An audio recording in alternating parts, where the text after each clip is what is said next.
Hello, everybody. I think we're live now. All right, I'm going to do my best here to set the stage for our young talent tonight. I think there's a reason that that comic books never really die, and I think it's more than just a love of great heroes and great stories. It's because from time to time, in the realm of arts,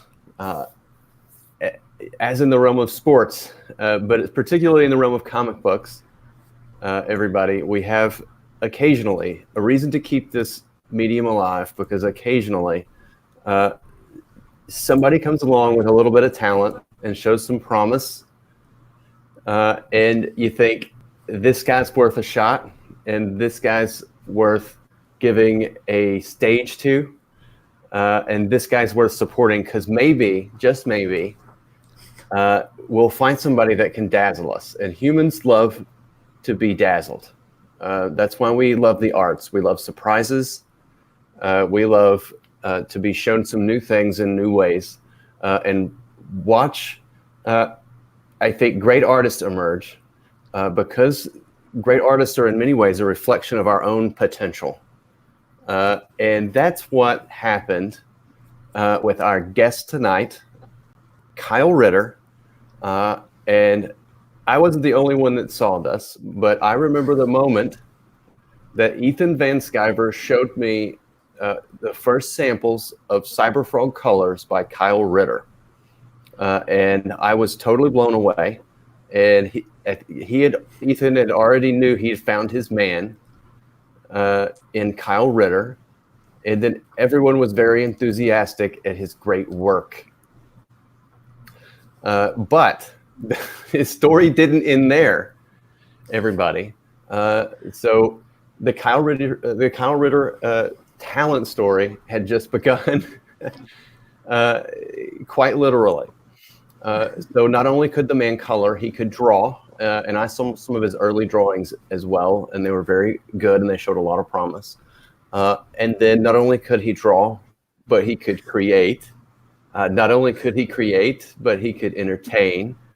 And then in the past year, I think we have all witnessed, probably in my mind and in my experience, one of the greatest artistic flowerings in comic book history in the scope of 1 year, from coloring, like the debut coloring on Cyberfrog, to creating his own content, launching his Indiegogo, STARRBLADES, and raising over $120,000. Yeah, I believe.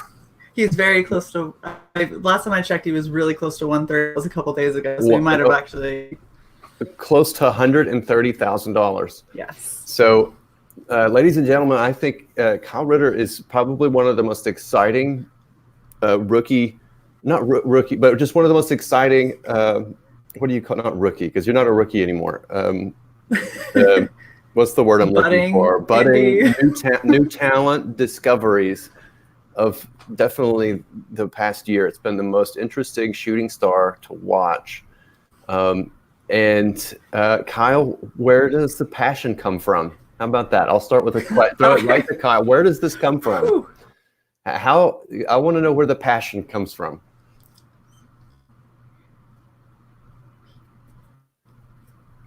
The drive to create, where that comes from.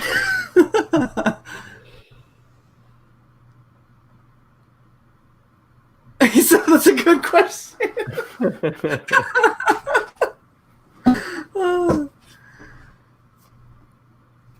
Okay, so he says he's going to type the answer because it's probably going to be something much too complicated for my budding ASL skills. Okay, that's perfect, because that gives me a moment to direct the audience. Because to one thing, I want you guys to pull open a new tab in your browser and pull open STARRBLADES. Somebody needs to throw the link in the chat. And so open STARRBLADES up in a tab, and let's watch STARRBLADES tick up just a little bit. And you can glance over at STARRBLADES while Kyle's typing out his answers from time to time. So Go ahead. Kyle answered, the first time that he ever watched the Power Rangers, he knew that he really wanted to create his own kind of Power Rangers someday, and that's what kind of brought STARRBLADES around. I had the same experience with the Care Bears. Oh, I wish I knew how to sign Care Bear. I'm going to rely on Side on that one. Okay. All right. So that's good. Well, it's true though. It's true. We these things capture our imaginations at very young ages, and they grip us, and they don't let go of us until we shake them out. Right.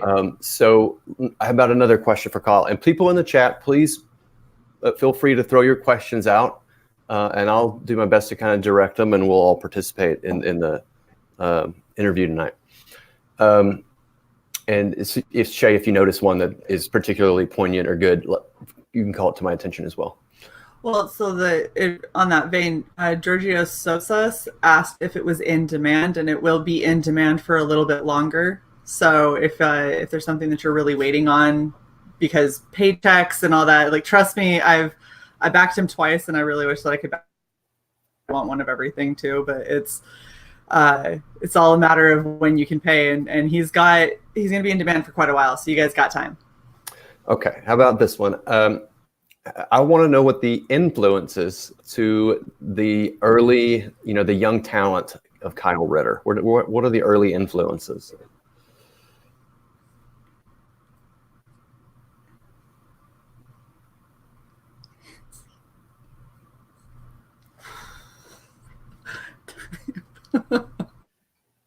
Oh my gosh. Finger spelling when you don't know a word sucks so bad. Yeah. I'll try to keep it as. You're good. You're good. All right. There's a lot that I know and a lot that I don't. So. Yeah. Well, you're doing a great job. So and thank you, Shay, for setting all this up. I think absolutely, it's my pleasure. This is a great thing.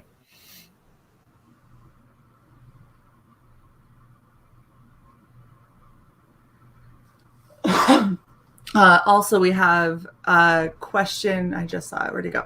From Scott Fibbin, who says he wants to know how many books Kyle can put out per year, which is a pretty lofty goal. Yeah.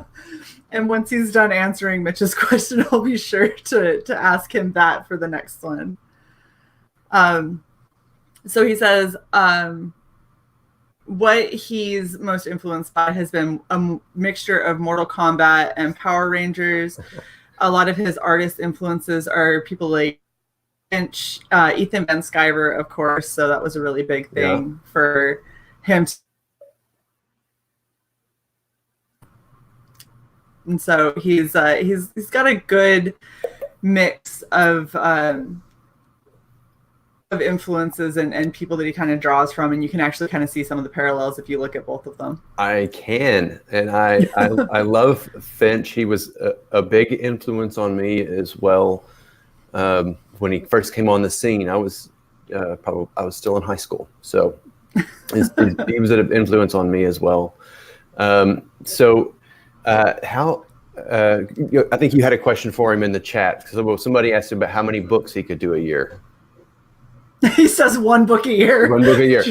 Which is lofty. That's yeah. So he's looking at trying to do every year. He's going to launch one book. He's got I think 3 he's got for STARRBLADES. He's got a couple others that have been brewing in the back of his mind for a while. So he's got a good amount of work ahead of him that he definitely can put out. But it's probably, in order for you to have the level of quality that comes from Kyle Ritter doing a book with, he holds on to everything. He does all of the line work, the color work, the scripting, the lettering, everything he does all himself. And for one person, one book a year is insane. Yes, I agree. As if you weren't aware. Yeah, as if I weren't aware. It is, and that's one question I wanted to get to, because I was unclear as to if this was a complete auteur effort by Kyle Ritter, or if he had was he enlisting any other help? This is just him. The Wow. only help that he gets is the friends that are banding together to try and make sure that his book gets seen. But you know, I'm working on lettering and flatting. I've offered. He told me as much as he loves me. No, not happening. Oh, It's just wow. it's his baby. It's what he wants, and he wants to hold on to that control and that quality. And that's why STARRBLADES looks as amazing as it does, and why Kyle is as tired as he is. Oh, yeah. Well, I know that. I know that feeling as well. So I want to know if this is STARRBLADES something that Kyle has had, like an idea he's had for a long time, or is this something that he just is new?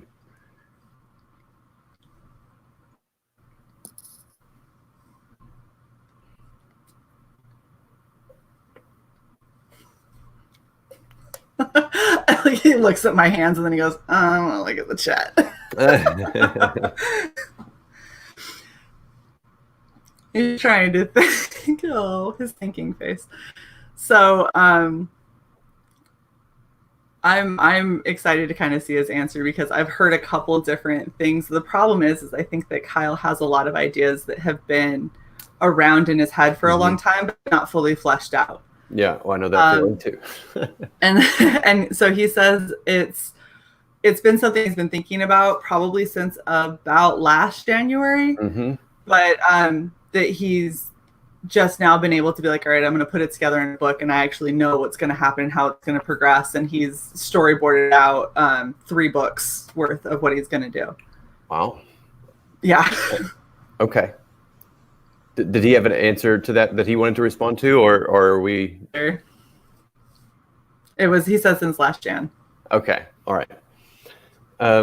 So my lovely wife wants to know, and I think I'll make sure her question is addressed, or I'll take some heat. She will thumb you later. I'll get a thumbs down. She's the thumbs down guy, I think. So she wants to know about Kyle's excellent cartoon style intro. It's like 80s metal cartoon style intro video for STARRBLADES.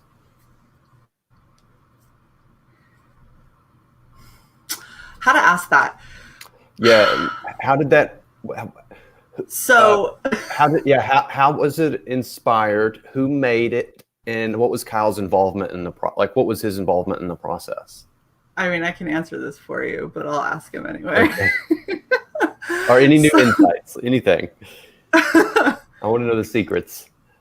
So, okay.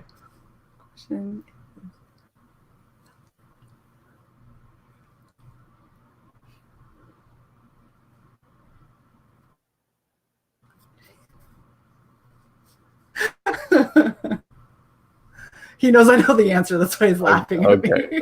Well, good. Well, I'm glad you're prepared. I've been trying to pitch him since before he launched. Nice. I was hoping he was going to sign an answer because he knows I can at least get that much, but he's wanting to be a little bit more, I guess, elaborate. But yeah, so as far as Kyle, oh, okay. So apparently I'm lagging. That's the problem. Kyle really is an incredibly talented individual. And as far as his involvement in the making of the movie or the opening intro film, he did all of it himself again. Everything. Everything. Everything. Every single thing.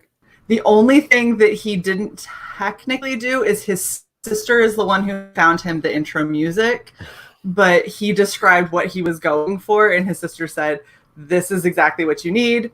And then he ended up paying attention to audio levels and spikes and the story that he wanted to tell. And he drew everything. He animated everything. He spent, oh my gosh, at least a solid month, if not 5 or 6 weeks, just every day working on it himself. I'm gonna quit. I'm just gonna quit right now. That's how I feel.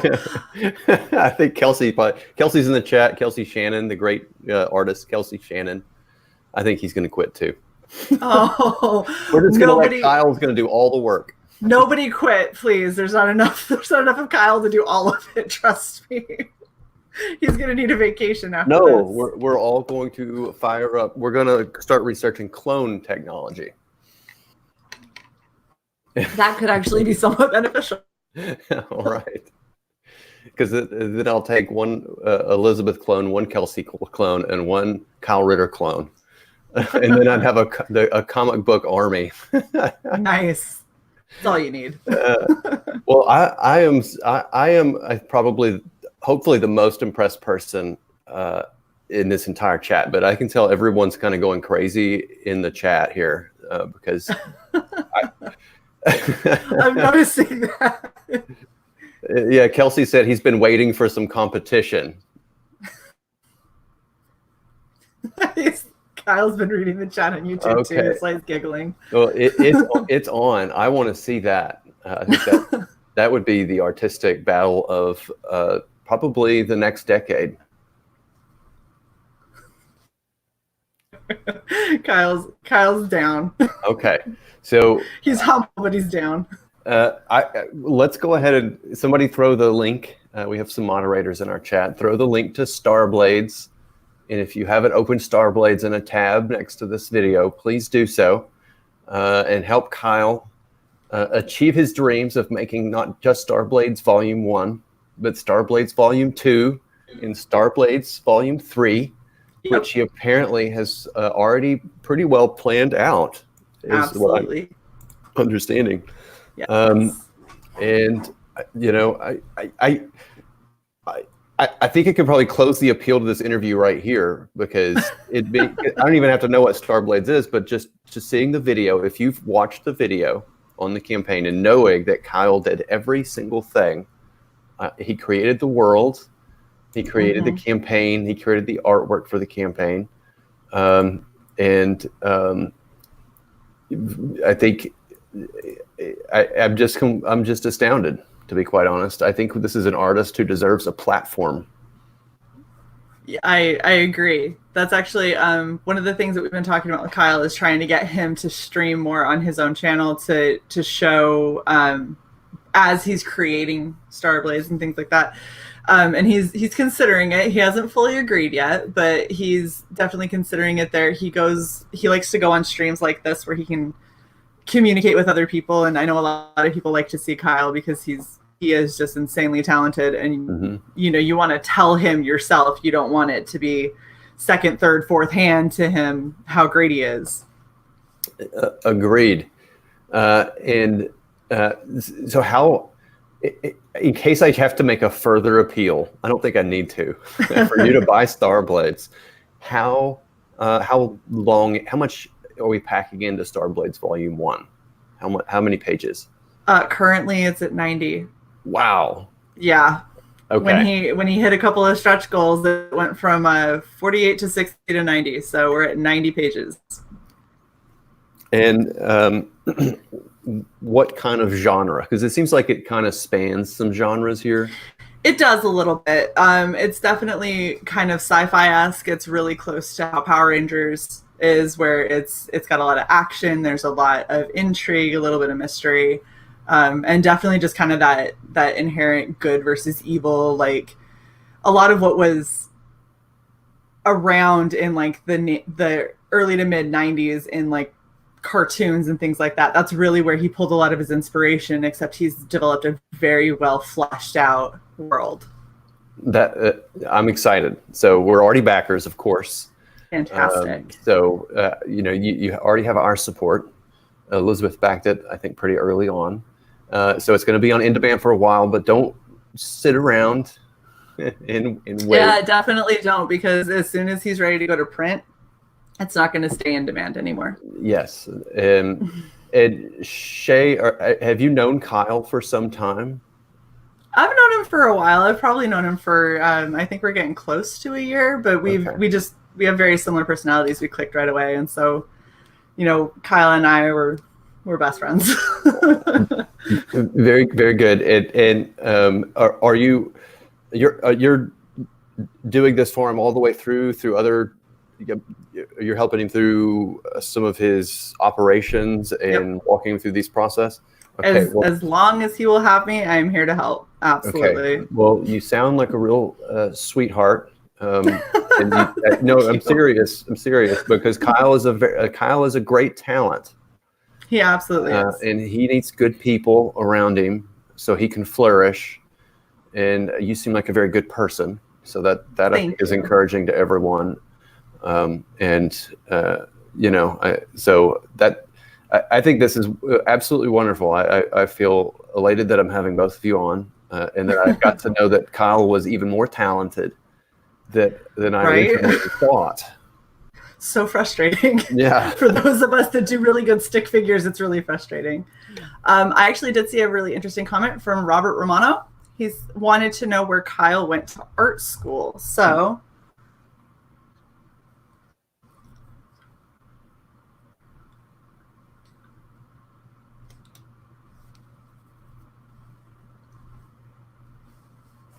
we'll see what he has to say. He is a self-taught artist. That's exactly what I knew he was going to say.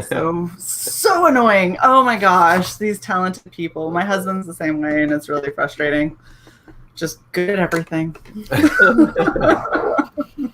Well, Kyle, self-taught artist. Yep. The wins keep stacking up, and so how did can we get maybe I know a little bit of this story, but can we maybe share some of the audience on how he got his, what I would call it, a break on Cyberfrog? Would he consider that his big break?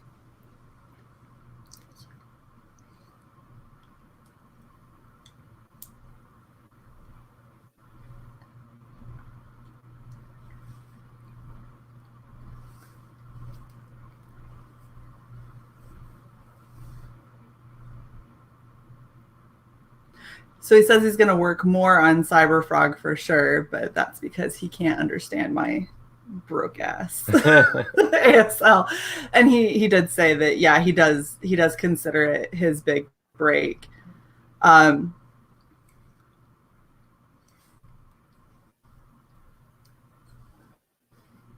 So I just asked him where he met Ethan. On Facebook. Okay. Of all places. So one of the interesting things that I've known after talking with Kyle for a while is his first job has been coloring. So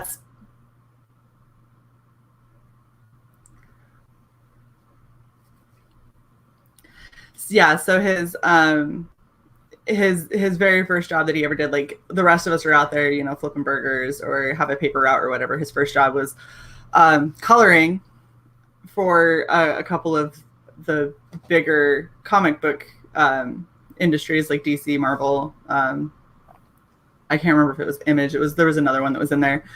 But he ended up, because he's such a fan, it was Valiant, that's right, because he's such a fan of Ethan, and he's always been a pretty big, he ended up running across him on Facebook, and he showed him his color work, and Ethan ended up him. Okay, well, and I'm just realizing I should be typing some my questions or my comments a little bit in the chat. You can, but we've got Cyborg Valkyrie backstage who's also covering that down pretty well, so you can focus. Okay. Well, I've just now realized that was a tool available to me, and I should have been utilizing it. It's fine. But I do remember, and I'm going to type this out. I remember when Ethan first showed me Kyle's work, and now I can't type here. That's always how it goes. Now you're on the spot. Very impressed. All right, so that's why I don't type. I had somebody else type it. But I remember the moment very, very clearly. Ethan was very, very elated that he'd just come across this, and you could tell there was something there. I'm wondering if there's any special story involved with this, or is there a special insight that could be offered behind the making of Cyberfrog that we don't already know? Probably not anything that he's going to share. Okay. he's pretty tight-lipped when it comes to Ethan's projects because it's Ethan. He wants to make sure that he keeps him happy. Okay. Well, yeah, good advice. So there's another question in the chat. We had, where did it go? Oh no, I just lost it. It was a good one too. Somebody was wanting to know what his favorite part was, whether it was drawing, coloring, or I think writing, but I don't know where the question went. And I'm really sorry. The That's person a great question, actually. Oh, there it is. Kelsey Shannon. Favorite part, writing, drawing, or coloring? So I would bother, but Sai beat me to it because I'm such a boomer. I can't read a chat.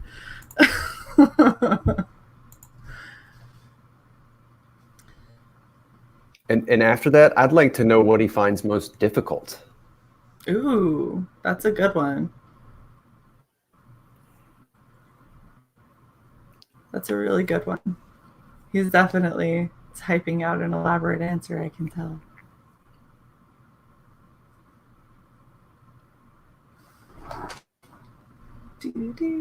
This is the only downside is because I'm still very, very basic in learning ASL. Unfortunately, he can't rely on me wholly, so we end up with a lot of downtime. That's okay. But I appreciate everybody like being patient. Okay, so Kyle says about Cyberfrog, Ethan and Kyle rarely discuss what he's going to do for colors. So he did all the colors on his own ideas, his own intuition on what he felt would go best. Doing a blue night sky in the city and then a green night sky out in the forest. The doing the red that he's done for a couple of the skies, especially the ones that you've seen recently that Ethan's been posting up. Those are all Kyle's calls and Kyle's choices. Part of creating is everything.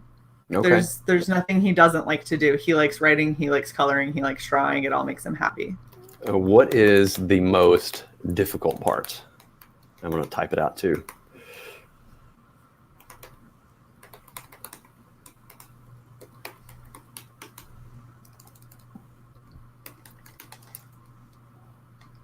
Here we go. What is the most difficult part of his creative process? You know, Spoon, that's a really important piece. Is he says his guess would be writing dialogue, because ASL grammar versus English grammar are very, very different. ASL is very much its own language. Oh, okay. And so like when you're going to say something like, how are you? It's how you. Like you miss out R entirely. So and that is one thing that we definitely are helping him on when it comes to how he words certain things, or, you know, hey, does this sound like something that someone would say? I mean, he, you know, obviously he still went to English, he still learned English and everything, but it's not something that he uses in the same way that we do. So that's another big thing that people don't realize with ASL that I've been learning since I started taking class is all of your grammar in ASL is actually like held in your face. So if you're asking a yes/no question, your eyebrows go up. If you're asking a question you want him to elaborate, your eyebrows go down. The way that you hold, and you know, you can't, like if you say you're angry but you smile, it's really confusing. So all of that kind of stuff plays into what your meaning actually is. And people who are deaf who know ASL are very, very keyed into people's body language. So it's usually very difficult to lie to them on how you actually feel. Because they can tell, they see it all day. That's part of their language. Yeah, well, Kyle's probably a good guy to have in your posse then. Yeah, he'll always check on you. That's for sure. Yeah, even when you don't want him to. So he did say, and you know, you were 100% right, Spoon, that writing is the most difficult part. He knows what he wants it to be in his mind, but it's so hard to write it all down and have it sound right, because English is not his first language. English is his effectively his second language. So it says that it's very complicated for him to try and make sure that it makes sense to everybody else who isn't deaf. Does he have a good editor? How about that? That's a good logical next question. He's got a couple of people he uses. He goes between myself and Sai quite a bit. Sai's actually, she's really into writing. Okay. I'm really nitpicky, and like I'm military people that they're doing things wrong, so I'm used to that. Okay. But he's got a lot of people that he bounces stuff through. It goes through his parents a lot, and it goes through his siblings, and he'll ping friends online and all that, depending on who's available when. But he actually gets really, really close. It's usually just maybe tense that might be off, or missing one key word somewhere. So it's usually not bad. Yeah. Well, so now we know he's not perfect. Okay. He isn't completely perfect. He isn't completely perfect. We found the flaw.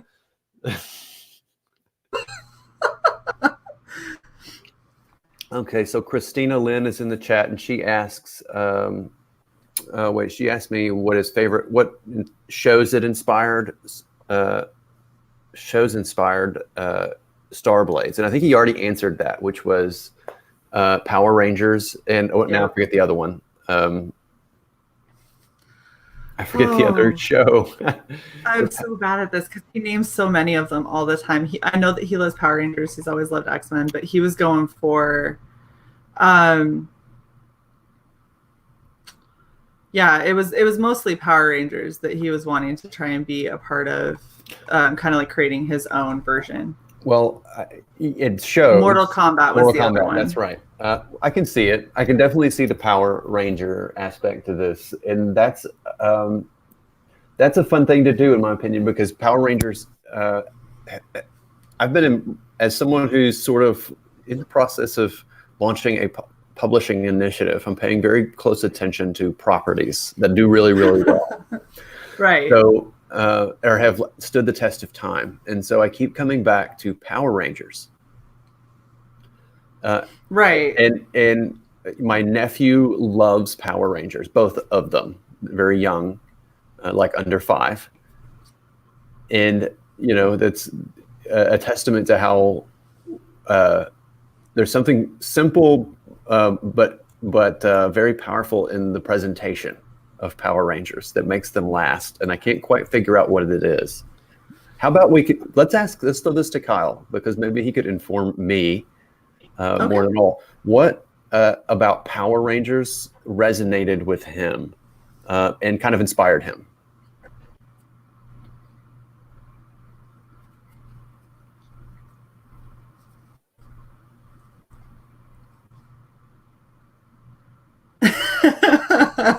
I like asking him hard questions because you watch his head tilt to the side. He's like, I have no idea. Good. All right. Well, we're getting him with the ones. Well, I want to know what makes him tick. Right. No, that's totally understandable. Also, Phase Shift had asked, does Kyle like Gladiator movies? He's never actually watched Gladiator movies, is what he just told me. When we were signing while you were talking, because I was trying to see if I could and make this not so laggy. So he said that he really liked Power Rangers Zeo and Power Rangers Time Force. I'm not entirely sure exactly what about those. I mean, I only remember when Power Rangers was just Power Rangers, and then they started doing all the extra, and that's when I checked out of them. As a kid, I'm not super familiar with Power Rangers, other than they're always around in the world, around my world. Except that, right? Elizabeth and I had a chance to meet a guy named Mike Chat about 2 months ago, and he was the Blue Power Ranger from back in 2001. Oh, really? Yes, and so he was very nice. He was a very nice person, very gentle. That's cool. He trains stunt actors in Hollywood now, so for big movies. That's really. I mean, if you saw, I remember watching way back when I was really young, and of course, I had my choice between the ones that I could identify with was the very small, petite Asian woman who was the Yellow Ranger, or the very small, petite petite Caucasian woman who was the Pink Ranger, Wow. and I'm 6'1", so I didn't really resonate with either one of them. Yeah, you could have stomped both those Power Rangers. But I remember thinking how cool it was because I grew up doing martial arts and I grew up doing things like that, and seeing just how active the Power Rangers actually were was so cool as a kid. Everybody wanted to go and do that same kind of thing, and I think that that's something that definitely sticks with a lot of us over time. Okay, so now we've learned that you're 6'1" and you have military training and a martial arts background. And suddenly the conversation in the chat is they're wondering, did Kyle hire an interpreter or a bodyguard? Well, if people mess with them, then they usually end up getting the not nice side of me. So I guess both. And he didn't hire me. Oh goodness, that's funny. So Kelsey says Shay identified with Red Sonja. 1,000%, yes. She is amazing. It was her and Xena. Xena growing up, oh my gosh. Okay. Have you ever cosplayed as Red Sonja? I think that's going to be the next question. Okay. I'm not brave enough. She wears very little. That's true. So in the chat at one point, somebody had asked who Kyle's favorite Power Ranger was, and he says his favorite is Jason, MMPR Red Ranger. If I knew what MMPR was, I would definitely let you know, but I have no clue. So he loves Power Rangers, Kamen Rider, Batman animated series, and he forgets what else. Oh, he's cute. Well. So what he was thinking of when it came to STARRBLADES specifically was obviously Power Rangers and Mortal Kombat, but he's also, if you don't know this about him, he is a massive Green Lantern fan. That is his most favorite out of all the comics that he could have. Green Lantern is his most favorite. And so he kind of has with the fact that they all have star metal, and instead of necessarily like an actual like ring with a lantern that they can charge, they all have star metal, which is the alien rock that is kind of here on Earth, but it's a future Earth, and there's multiple races. It's a very intricate story. There's something about it. Now, I was reading through this, I was refreshing myself on his pitch before we started the show, and I was curious, as when I was reading it, I thought perhaps he was inspired a little bit by Tolkien or Lord of the Rings movies or something. I don't know if that's a part of his inspiration. I don't think anybody's asked him that yet. So, okay. It had that sense of grandeur to it.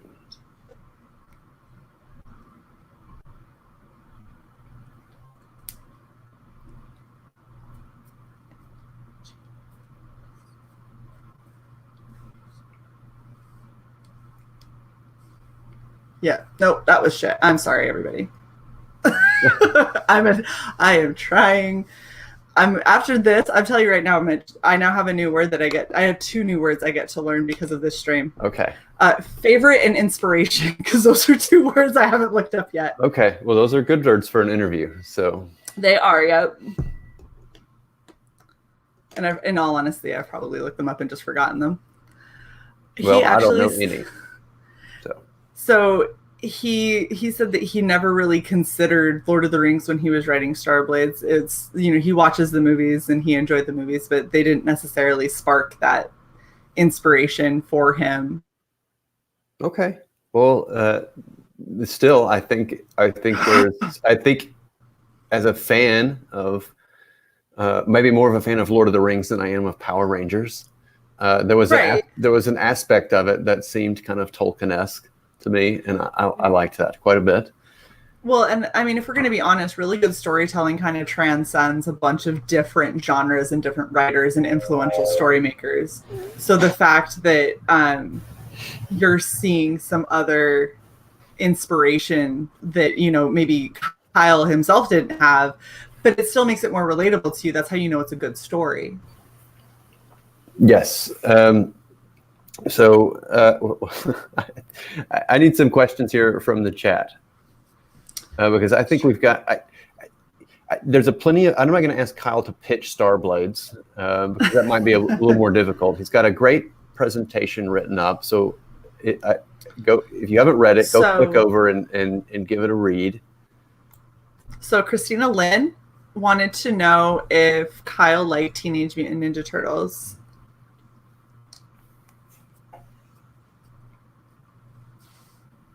Yep, he is a fan.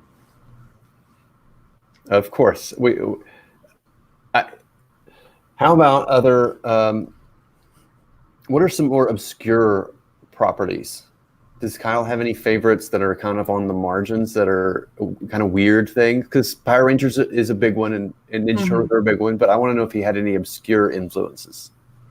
I will ask him that in 1 second. He just told me his favorite Ninja Turtle is, oh gosh, it's the orange one. Damn it, I suck. Michelangelo. That's what I thought. Okay, I was right. Damn it, trust myself. I was a Raphael fan, so that's all that I got. Is that obviously the red. Okay, so.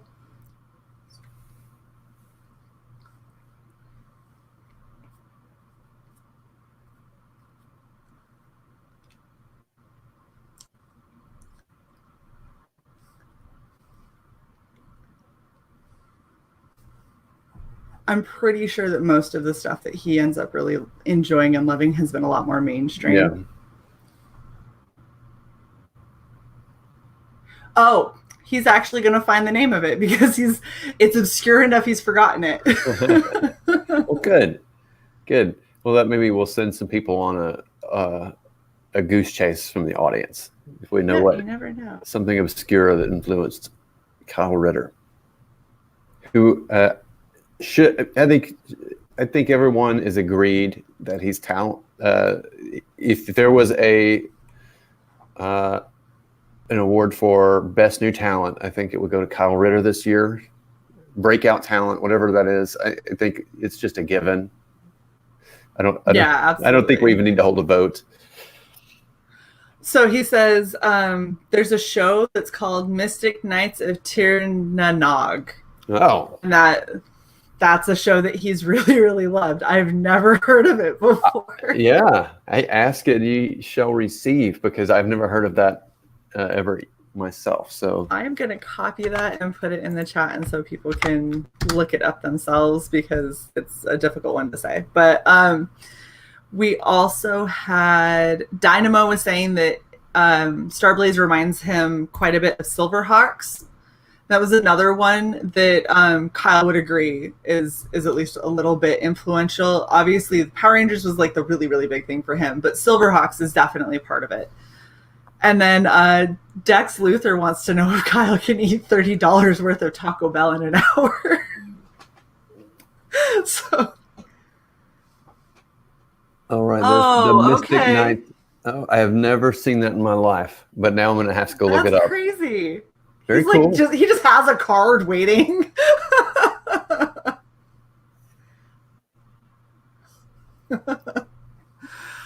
All right, so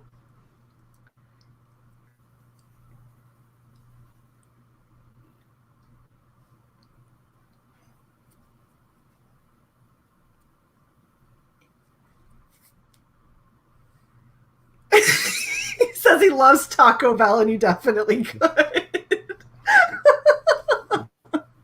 Good question.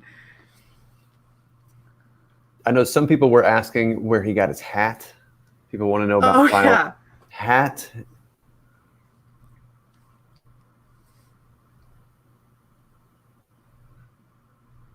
Oh, so it's from DXL. So if you don't know, DXL is Destination XL. Okay. But yeah, that's where he ended up getting his hat from. I didn't know that they had. I don't know what it is. I bet it's a fancy store, because I could only imagine Kyle Ritter shopping in a very fancy menswear store. Absolutely. $30 of Taco Bell could kill you, says Tippy Tail McKitty. Oh, disagree wholeheartedly.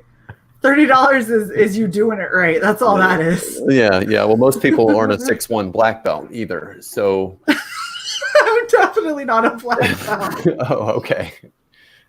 Well, yeah. You also were like a Marine too, right? Yeah, absolutely. No, Okay. I'm in the Air Force. All right. Well, the rumors I have sit already at a desk. the rumors have already spread. You know what? Too It's late. fine. Yeah, Talk to me on chat and they find out I'm tall. I just keep growing by a couple inches every time. So at one point, I think I was 7'9", according to people who had never met me. And then they came and met me, and then they went back to their base and they were like, guys, legitimately, she's 8 feet tall. I was like, how is this still happening? Like, you saw me. You saw how tall I am. They saw you north of the wall, I think, at 8 feet tall. Yes, exactly. Okay. So how about what's on Kyle's radar today? So we've talked a little about Power Rangers and some of his past influences, but what's hot for Kyle right now? What's influencing him that's contemporary? Are you meaning as far as like a television show? Yeah, or television show or a comic book or anything that he's soaking up right now. He's gonna have to look up. Hi. You see me? Oh my gosh, I'm gonna smack him.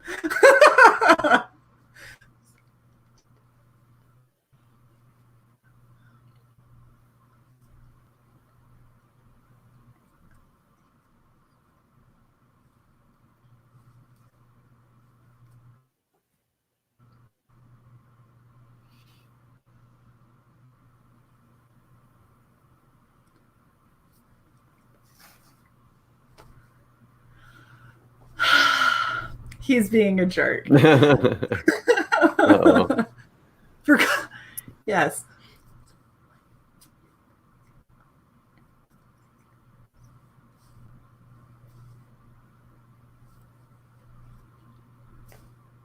Yeah, what's inspiring him? Maybe that's the right way to ask it. Yeah. Doomsday Clock. Doomsday Clock. Is that the DC Comics thing that's going on? Okay. Yeah. I'm a little out of that loop. So, well, there you go. That's what's inspiring Kyle Ritter, his Doomsday Clock. I don't I don't know how to add anything to that because I don't know too much about it. Right. Oh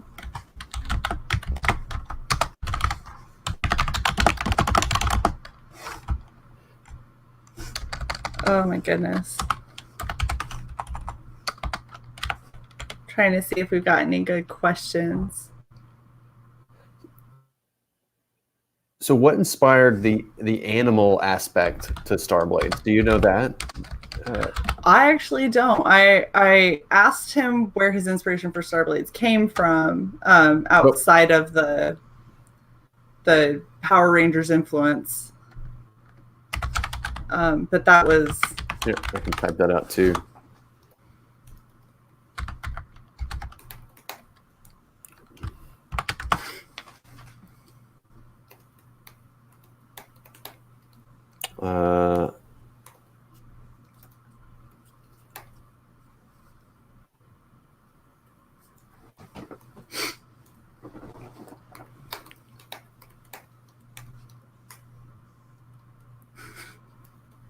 And Sai is being a bum. Here we go. The chat. Uh-oh. I tried to type sign and I typed sing, and so she's telling me to continue to sing. You guys don't want me to sing. Well, who are friends if not people to give you a hard time? Oh, that's what she does the most. So, not answering the question because he's silly. So as far as which ones are his favorite, he likes wolves are his absolute favorite, and so he had to when he was thinking of creating a character, he wanted to give them a little bit more depth. One of the things that he was looking at are what kind of animals or mythical creatures does he like the most, and so when he created Ghost Wolf, which is if you've seen her, it's the chick, she's got like a really big thigh tattoo and all that, like she was created because his favorite characters or his favorite animals are wolves, and then he loves dragons, so that's where Dragonite came from. I think that he really wanted to have a flying creature, so that's where Talon came from because she's the princess of the Hawks. So I'm pretty sure he chose characters that he thought were going to be kind of big and strong and interesting. I don't mean this in any negative way, because in an incredibly positive way. Because I feel like through Kyle Ritter, you're getting. I feel like Kyle Ritter has the energy and some of the energy, like creative energy and enthusiasm, that I had when I was in like second grade. He absolutely does. But with all the talent of like an experienced professional artist, in a unique combination that I don't think I've ever quite seen. Does that make sense? Yeah, because I feel absolutely. like you're getting this like an enthusiasm towards the creation of a world and a universe and a set of characters that seems unadulterated in my maybe that's the right word, not the right word, but it seems unfiltered, undiffused, and pure in many ways through, I think, the influences that carry straight through, but also with the, I think, the absolute joy and authenticness of the presentation of the entire STARRBLADES thing. You know what I mean? Right. So I think what you're kind of getting at is that Kyle has a way of capturing that same kind of excitement that we all had the first time we ever saw something that was like Power Rangers, the first time you ever saw X-Men, the first time you ever saw any of these really awesome like Sunday, Saturday cartoons that, you used to get so excited for. But it's like he bottled it. Like he's managed to hold on to it, where the rest of us kind of like, you get disgruntled and you get bogged down with daily life and stress and you kind of lose that part of you. He's managed to keep it and then bring it back to a whole bunch of adults who remembered when they used to have it. And he's done it in a really phenomenal way with an extreme amount of talent. Yes, it's like I feel this nostalgic pull, and I did from the very moment that I saw STARRBLADES the very first time. And and Antoine Dennison in the chat, he says, now we're all cynical old men. And I think Antoine hits on it. Antoine always has something interesting to offer in the chat. Yes, so as we become cynical and we see something that's so pure, like STARRBLADES, and it reminds us what it felt like to see something like Power Rangers, or something that just absolutely blew our minds before the world turned us to a little bit more cynical. And I think that's just, to me, another aspect of my STARRBLADES is quite an amazing achievement. And Kyle is a very unique and special talent. We've lost Shay. We'll get her back.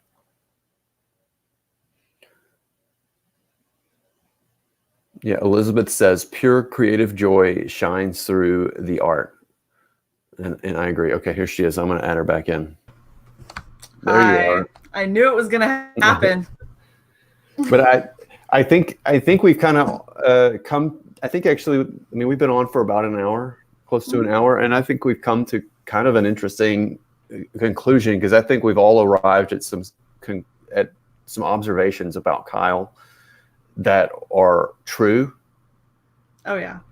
And that inform his work as a great artist.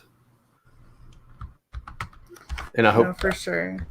And I hope he's been able to follow along with this, because I think the audience has had a really nice time learning more about a talent that's in their midst that they might not know enough about. Oh yeah, for sure. And as much as, this might seem kind of odd because I sound like I'm latched onto Kyle and trying to speak on his behalf and everything.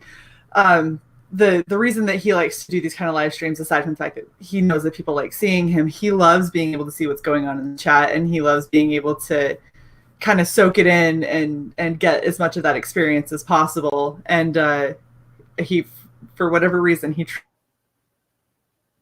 get the right message across about his intellectual properties and who he is as a person, because we've talked for so long over so many different topics. Okay, well, I think everybody got a nice glimpse at it, Kyle Ritter today, and Absolutely. I think that there's a lot more mystery left to unravel. There's so much. Okay, I get the impression. Yeah, and I'm quite happy to let it unravel over a period of years as he continues to shine in his talents, and he continues to make STARRBLADES books. And so I'm going to I guess I'll make a final appeal. I don't think I really have to, but I think everybody's got their browser tab open to STARRBLADES. Go read it. I don't even think you really have to. You don't think about it. You're going to want to get STARRBLADES. Absolutely. You want to give this young artist a chance to shine and see what a real comic book auteur can do. And I think it's for the shot of nostalgia alone. I think that's it. But there's more to it than that. I think it's more than just nostalgia packaged in a nice package. I think there's more to what Kyle's work than that. It shows. So, did Kyle have any last words he would like to say to the chat, the audience?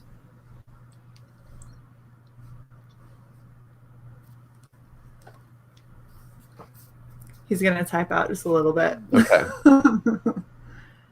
So while he's typing out his message, after you back STARRBLADES, go and check out in the description, I put another link in there for our Allegiance, the Futurist North Saga Bass Reeves launch, which is on Monday.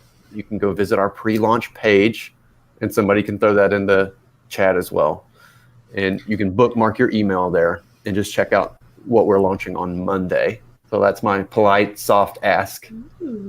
Exciting. To visit our pre-launch and to get excited for Monday, but do that after you've taken a look at STARRBLADES and given it your proper consideration.